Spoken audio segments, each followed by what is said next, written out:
So let's see what's going on here. There's some kind of a commotion, and it is because the Qatar Falcons are here and they will be competing. And what are they doing? They are watching the Golden Knights, preparing for round one.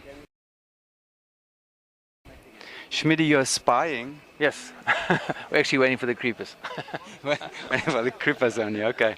All right, We not cannot really. spy on these guys. They're too good. Too good.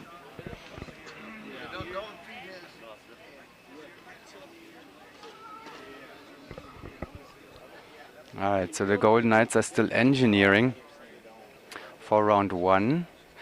And I see that our eight-way expert, Chris Talbot, is actually over there too. Gary Smith, coaching the Qatar Tigers, is of course an expert as well. But he's busy spying. And we're gonna pick Chris Talbot's brain again, I guess. Chris, good morning. How are you? I'm good. How are you? Good. Watching the eight-way. So we're looking at eight-way competition today. Eight-way starts today, and we're watching the Knights creep round one, which is Zipper Flake, Rubik, Hopeless Tease Pods, and like we talked about earlier today, that Rubik, the E build is the key build here because they've got two guys doing asymmetrical moves, Matt Davidson and Larry Miller. Other than that, this jump is pretty well laying there, and it's going to be, I don't think it's a 31, but it's going to be a high-scoring jump. And these guys, you see them build, every time they build that Rubik, you see how much attention they pay to it. And yeah, it's good. The draw overall is pretty, like I said earlier, pretty vanilla. I'm sure there's some memory because it's eight-way, but it's Vanilla. What is vanilla? vanilla, boring, just kind of generic. There's no, there's no huge engineering questions. I think it'll all be pretty straight up. And we're looking pretty much at the fastest sequence of the competition, right? Oh yeah, for sure. This is whatever the average ends up being, and this will be for sure the fastest jump. Hey Sean, you got a second? Ah, so there he is, the team captain of the Golden Knights, Sean Sweeney. How's it going? Thanks, man. Good morning. Good morning.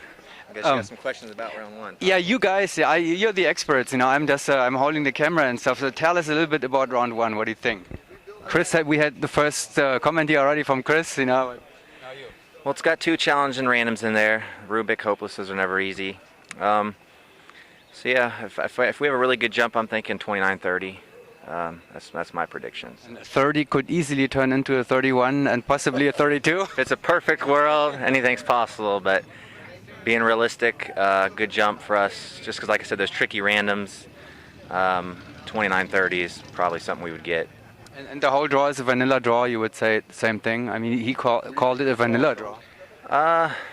It's kind of slow, I think. Pretty average. Nothing really. Yeah, slow to medium at best. I was hoping to do a 22 average here with the limited jumps we've got this year, and with Drew being in slots, first time in slot for eight-way. Our goal is a 22, but I don't know if the draw will allow that. But we'll do our best, and that's all we can ask for at the end of the day. Did you follow the French guys a little bit? I mean, I'm sure you did that. So what is your impression of the French first performance? Impressive, especially if they only did. I understand that it only did 20 jumps at the most or something like that. That's kind of what we expected. I know those guys after Dubai pretty much took a year off, and they did anywhere up to 50 jumps at the most for the World Cup last year, and they did like a 21 and a half. So I kind of expected the same. I figured we were expecting them to be around a 22 average team again, even with minimal jumps. There's a certain level you can get at where, kind of like the airspeed guys, you can take a year off. I know Jack Jeffries hasn't jumped for a year. He shows at the Nationals and bangs out, 18, 19 average. So it's kind of what I expected. How far are you taking it next year? 23, 24? Or? That's the goal. Always to push it to the next level. So our plan is to come back here for winter training to do 200 jumps in February to start the year off, and cruise throughout the year, and hopefully break all the records. Single round, total average. That's the goal every year. So is to get better, beat the previous team's accomplishments. Sean, you're still looking pretty good in basketball. We're watching that. You played a hard opponent, Josh Hall. How was it? Well, he's a competitor, obviously, world champion. So he's got the eye of the tiger, and he's got that warrior spirit in him. So he was giving me a lot of hips trying to box me out as I'm taller. So we won by one, I think. So he said after 8-way, him and those guys want a rematch. So I'm like, well, after 8-way, I'm down for it. So. All right, well, thank you very much, Sean. I'm guess they're waiting for you. When are they starting it? When is round one scheduled? 45, so about an hour. We're supposed to get a 15-minute call, and we should be on the first or second berg because they're starting with the open class. So. Great, good luck. All right, thanks, Kurt. Chris, Yo. last word.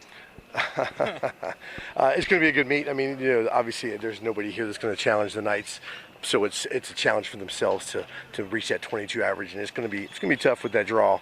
So yeah, it'll be a good show, and I think the Knights, after the year they've had a lot of setbacks and a lot of downtime. I think they're just ready to skydive and win the nationals. I think the big battle will probably be for third between the Qataris and the amphibious attack Tigers, the team that Sally Hathaway and Rodney Cruz have put together for so long.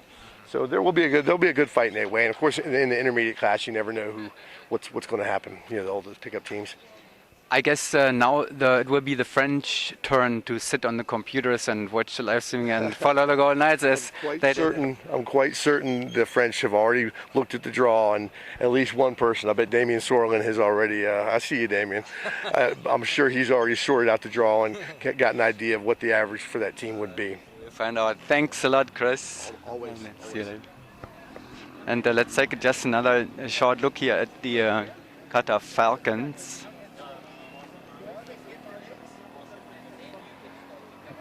Coach Gary Smith in full action there. And the Qatar Falcons did extremely well at the World Cup. Not brand new team, but very new team, very young, very new team. The Qatar Tigers have made it to the world class level in 4-way already, and the Qatar Falcons are now on their way to do exactly that. They won the bronze medals at the World Cup in Teuge just a few weeks ago. And here they are visiting the USPA National Championships. And we'll see what they have to offer here. And that's it for the first 8-way update from Eli. And we bring later more.